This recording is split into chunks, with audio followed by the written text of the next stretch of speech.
اور اس کے بعد ان کی جنگیں لگی اور اس جنگ میں کافی ختم ہو گئے. یہ مائن تہذیب جو ہے ان کو آپ پڑھیں تو ان کے ساتھ بھی انہی لوگوں نے ان کی مدد کی. ایران میں مصر کے جو بادشاہ تھے اس میں بھی حضرت سلیمان کے ہیکل میں بھی ان کا ذکر آتا ہے.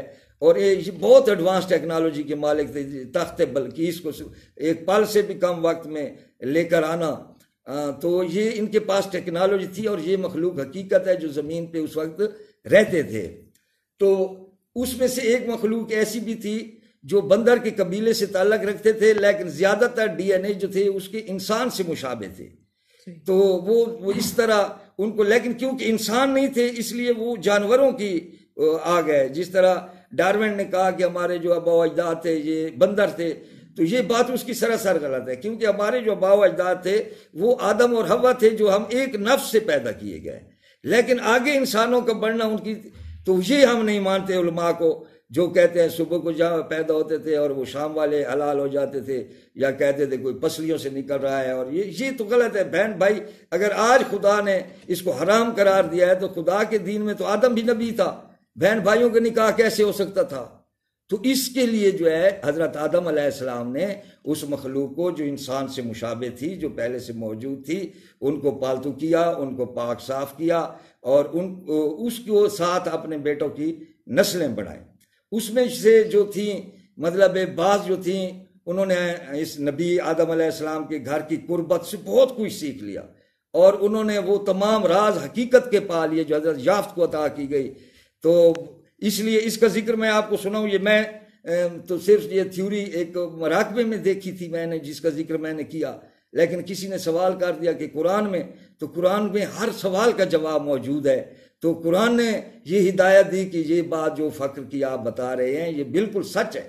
اور یہ میں آپ کو قرآن کی آیت پڑھ کر ابھی سناتا ہوں کہ اللہ تعالیٰ فرماتے ہیں سورہ الزمر میں 5 اور 6 آیتوں میں کہ خلقکم من نفس واحدۃ، کہ ہم نے تمہیں ایک ہی نفس سے پیدا فرمایا. ثم جعل منها زواجا، پھر ہم نے جو حضرت آدم کی جو مٹی تھی اس سے حضرت حوا کو، اس کی زوجہ کو خلق کیا گیا، ان کے ذریعے ان کے پیدا ہوئے بچے.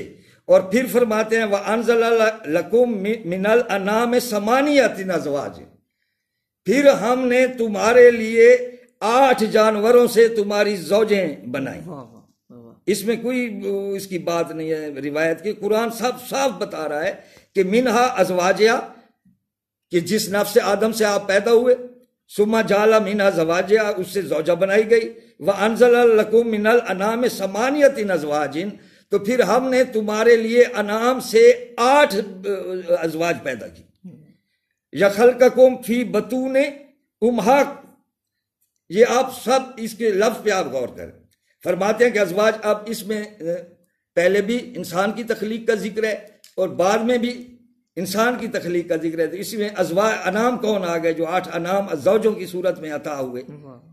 تو یہ 8 انعام جن کا ذکر اللہ فرماتا ہے وَأَنزَلَ لَكُم مِّنَ الْأَنْعَامِ ثَمَانِيَةَ أَزْوَاجٍ، تو ہم نے 8 بیویاں جو ہیں انعام کی میں سے خلق کی. لَكُم مِّنَ الْأَنْعَامِ ثَمَانِيَةَ أَزْوَاجٍ یخلقکم فی بطون، ان کو خلق کیا فی بطون، یخلقکم تمہیں خلق کیا فی بطون امہاتکم خلقا، تو ہم نے انہی کے بطنوں سے جو تمہاری مائیں تھی تم کو خلق کیا. تو اس میں آپ کو چھپنے والی. اور پھر فرماتے ہیں اگلی بار، کیونکہ یہ عام اس طرح ڈھال نہیں گئے، ان پہ وقت لگا اس انسان کی تخلیق کو باشعور آدم کا بیٹا بننے کے لیے تھوڑا وقت لگا. تو اس کا ذکر بھی اللہ فرما رہے ہیں کہ خلقنا من بعد خلقن فی ظلمات ثلاثن، کہ بعد میں ہم نے یہ تخلیق جو تھی 3 نسلوں تک اندھیروں میں یہ رہی. تو یہ 3 نسلیں لگیں ان کو اس اصل آدم کی کیفیت پہ آنے کے لیے. 3 نسلیں لگی کہ فی ظلمات ثلاثن، تو 3 نسلوں کو اس 3 اندھیروں سے تمہاری خلق کو گزارا گیا. 3 اندھیروں سے تمہاری خلق کو گزارا گیا. تو ذالکم اللہ ربکم لہ الملک لا الہ الا ہوا. تو اس میں اب آپ اس کو سوچیں کہ قرآن نے صاف بتا دیا ہے کہ ہم نے تمہیں واحد نفس سے خلق کیا اور پھر اس کے ساتھ اس کی زوجہ بنائی. وَأَنزَلَ لَكُم مِّنَ الْأَنْعَامِ ثَمَانِيَةَ أَزْوَاجٍ، پھر ہم نے تمہارے لیے انعام میں سے، ان جانوروں میں سے 8 بیویاں نازل فرمائیں. اور اس کے بعد یخلقکم فی بطون امہاتکم، تمہیں خالق کیا ان امہ کی بطون سے، ان امہات کی بطون سے تمہیں ہم نے خالق کیا. اور فرماتے ہیں من بعد خالقین فی ظلمات ثلاثہ، بعد میں یہ 3 قسم کے اندھیرے سامنے رہے جو بعد میں چھٹ گئے اور ایک مکمل انسان کی صورت اس نے اختیار کر لی. تو صرف یہی نہیں، ایک اور آیت میں سورہ شعراء میں اللہ تعالیٰ فرماتے ہیں کہ جعل لکم من انفسکم وازواجا ومن الانعام ازواجا. تو اللہ فرماتے ہیں کہ تمہارے لیے تمہارے نفسوں میں سے اور جانوروں میں سے جوڑے بنے اور تمہیں میں نے زمین پہ پھیلا دیا. تو اس میں بھی انعام کا ذکر آ رہا ہے، انسان کی ابتدائی تخلیق، انسانوں کا پھیلایا جانا. وہاں بھی 8 ماہوں کا ذکر آ رہا ہے، جن میں میرے بھائی نے 2 کا نام نزالہ اور اس طرح وہ بتایا، جو میں نے کہا کہ اس میں سے 3-4 جو ان 8 جوڑوں میں سے ازواج میں سے 2-3 جو تھیں ان کو خدا پاک نے بچپن ہی سے ایسی صلاحیت دی تھی کہ وہ سب سے ممتاز تھیں. تو وہ جناب شیس اور جناب یافت کی بیویاں بنی، کیونکہ وہ بھی انبیاء تھے. تو انہوں نے یہ ساری تخلیق، میں خود سے نہیں کہہ رہا، خدا کہہ رہا ہے کہ تمہاری تخلیق نفس سے آدم و حوا سے ہوئی، پھر تمہارے لیے 8 بیویاں انعام میں سے پیش کی گئیں، نازل کی گئیں، اور ان سے تمہاری تخلیق کو ہم نے پھیلایا اور انسانوں کو پھیلا دیا. تو اس لیے میں کہتا ہوں کہ یہ میری جو تھیوری ہے یہ برحق تھیوری ہے. ایک میرے دوست نے، میں کمنٹس پڑھ رہا تھا اپنی سے ایک ویڈیو پہ ڈارون کی بات پہ، تو انہوں نے کہا کہ حضرت امام جعفر صادق علیہ السلام کا فرمان ہے کہ 2 حوروں سے جو ہے جناب آدم علیہ السلام کے 2 بیٹوں کی شادی ہوئی.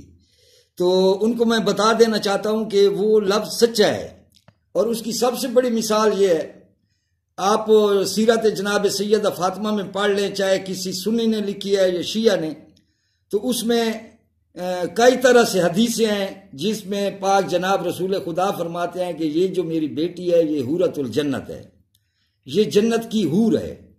تو اب ہم جانتے ہیں کہ جناب سیدہ جو ہیں ان کے والد کا نام جناب محمد مصطفیٰ ہے، اور ان کی والدہ جناب سیدہ خدیجہ پاک ہیں. تو یہ ان کی بیٹی ہیں، لیکن ان کو حور کا لفظ کیوں کہا گیا ہے؟ اس لیے کہ حسن و جمال میں اور اخلاق حمیدہ میں اور اوصاف حسنہ میں اس طرح وہ ماہر تھی کہ جس طرح جنت کی حوروں کا مزاج ہوتا ہے اخلاقیات میں یا سوچنے کی قوت میں، جو ان کی شرافت ہوتی ہے، جو ان کی حسنت ہوتی ہے، جو ان کے صفات فاضلہ ہوتے ہیں، تو وہ ایسے تھے کہ جس طرح جنت کی حوروں کے تھے. تو اس لیے پاک بی بی فاطمہ الزہرا کو حور کہا گیا ہے.